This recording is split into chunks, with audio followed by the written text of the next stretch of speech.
everyone. We today are going to be talking about graduating to a great job. If you were given a white piece of paper, could you hold it up in the air for me really quick?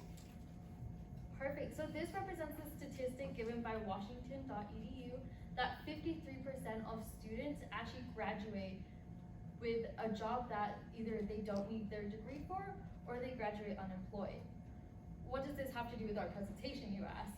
Well, we're gonna teach you guys how to graduate to a job that you guys want, that you guys will use your degree that you worked so hard to earn. So that way, you guys are happy with what you do. First, I'm gonna talk about refining your resume using the JSON template. Most of us have already been through BCom classes, so we already have the JSON template set up and we have it already laid out correctly. So today I'm gonna talk about refining your formatting, refining your bullet points, and updating your academic projects. So first, for your formatting, you're gonna wanna make sure that it's in reverse chronological order. Make sure you put your most recent experience at the top and your oldest experience at the bottom. Make sure all of these experiences are relevant to the job that you are applying for or as most relevant that you can get them. Next, for the bullet points, you're gonna wanna make sure that they're good action words that are used that will be able to be picked up by a computer. Most of the time now you're gonna enter your resumes online through a computer. And so the computer is gonna be the one that analyzes these words and picks out which resumes have included the most words relevant to the job you're applying for. For this example, I pointed out the words research and calculated. Those are good words to use if you're applying for like accounting jobs. Those would be perfect. For academic projects, make sure you're putting a recent academic project, one that has to do with your major. You don't want an old academic project from freshman year laying on there. You want one that's definitely gonna be relevant, one from your higher level major courses. So next, I'm gonna talk about those smaller details that matter with your resume. This is such as making an easy LinkedIn link, making your resume on resume paper, and when you show up to that actual interview, make sure that you're not holding that piece of paper in hand without anything to put it in. First, I'm gonna walk you through quickly the steps of creating a LinkedIn link. This is my profile. This is what you look at for a computer. So you're gonna go ahead and press on that pencil, and it's gonna take you to this page where you can therefore edit your profile URL. And then you're gonna go ahead and click on that hyphen URL. And then you finally get to the point, I know it's a long step, but you finally get to the point where you can edit this URL.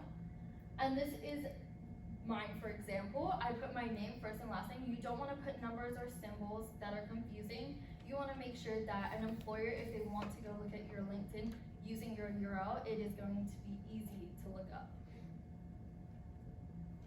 And then next, I'm gonna talk about resume paper. When you show up to that interview, you wanna make sure that you are holding it in resume paper. It looks really professional when you do so. You can find it really easy at Office Max, Office Depot, and you can print it using your at-home printer. And then also you wanna arrive with your resume in a folder or a briefcase. For ladies, this is a great example of a folder to use. That way you can put your business cards in, take notes. Make sure that if you are taking notes in an interview that you ask your employer first, or your interviewer first, because you don't want to take notes and make them feel uncomfortable. For men, this is also a really good example of what to bring. Obviously, don't bring your electronics with you, but you can also take notes in this one. That way your resume is not gonna get wrinkled if you're holding it in your hand. So next I'm gonna pass it off to Lillian. She's gonna talk about how to identify your job goals. Alright, before you can begin applying to jobs, you have to determine where you want to apply. In order to help you narrow down your search, you want to identify your job goals. The first part of this is the self-assessment. You want to ask yourself these questions. First, what interests you? Think about the past experiences you had in internships or in class projects, and what about them that you found interesting? Maybe every day is not going to be the most exciting at your work, but overall it should interest you so that the work doesn't become monotonous. Next, ask yourself what values are important to you.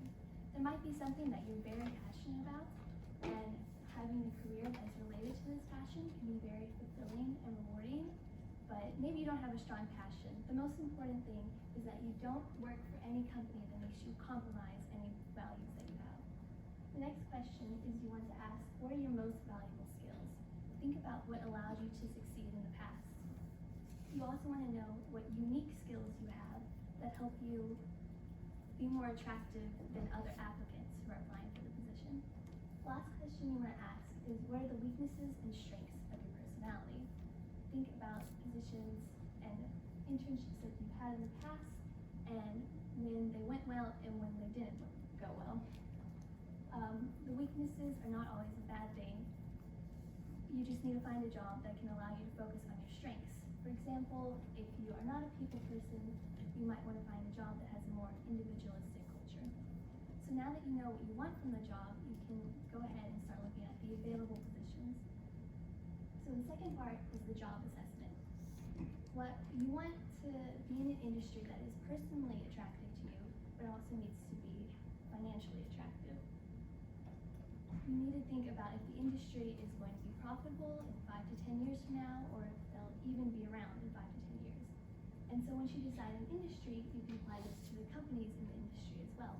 Think about how well they'll be profiting in years to come, or if they'll even be around in years. You also need to think about the company's policy, the culture, and the benefits that they offer to their employees. The best way to know about what a company is like is to ask others about their experience.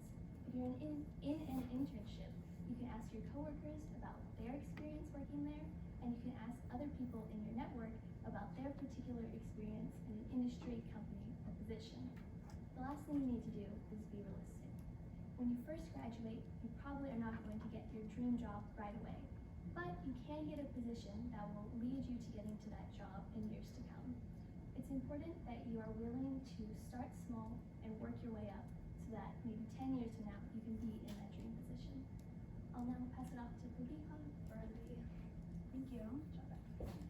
I will be talking about in-job searches and online searches. So job searching can be overwhelming. Statistics done by Forbes show that 3.6 million jobs were available by the end of 2012, but only 80 of them were being advertised. So it's very important to take advantage of in-job searches. So this applies to career fairs, networking, or reaching out to a colleague to ask them for advice or that's in your field.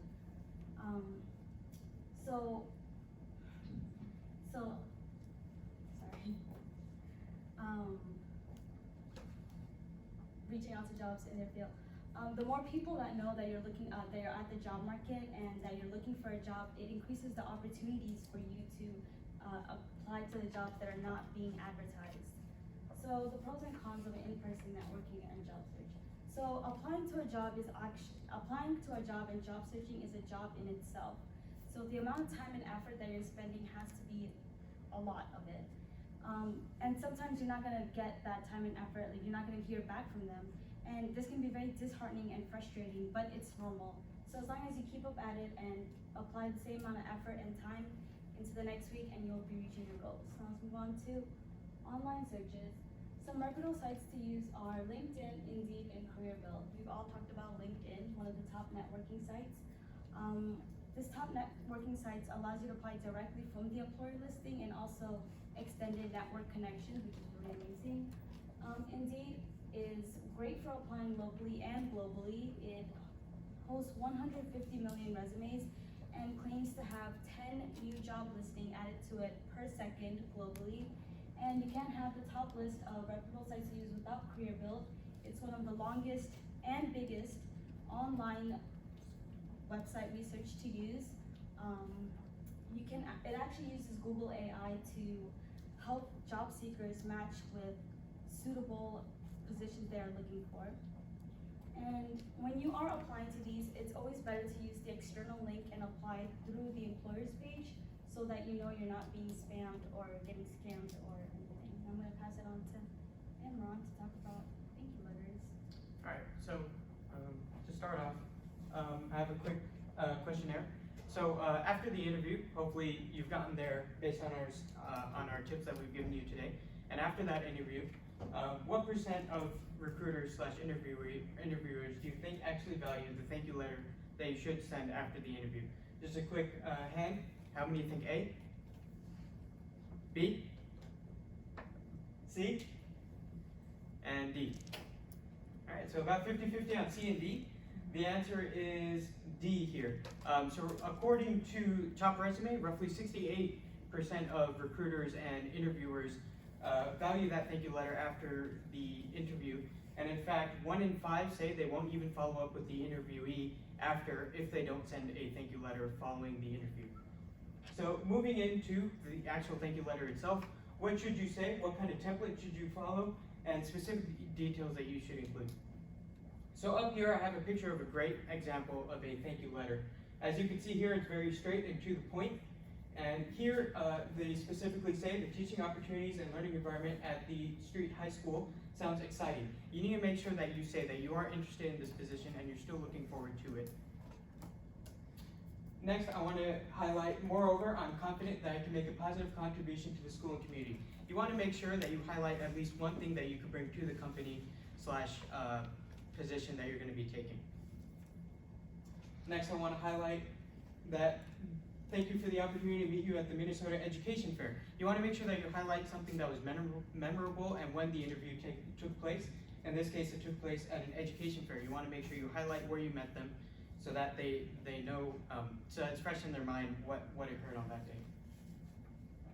And finally, that you want to make sure that you let them know you look forward to hearing from them soon. That way the interviewer feels like they should follow up with you and let you know what happens after the interview. So following that interview, when should you send the thank you email? So roughly as soon as you can. It should be no more than 24 hours after the interview. That way it's still fresh in the interviewer's mind what happened on that day and what was discussed during the interview. And finally, how to send it. Make sure you send it by email. Unfortunately, snail mail is not a thing today. If you can write that thank you letter, it's just not going to get to them in time. So please do send it by email if you get that opportunity. So in conclusion, we talked about building your resume, finding your job, building a thank you letter, and thank you for hearing us present today. We're open to questions at this moment. All right. So if there are no questions, let's go in.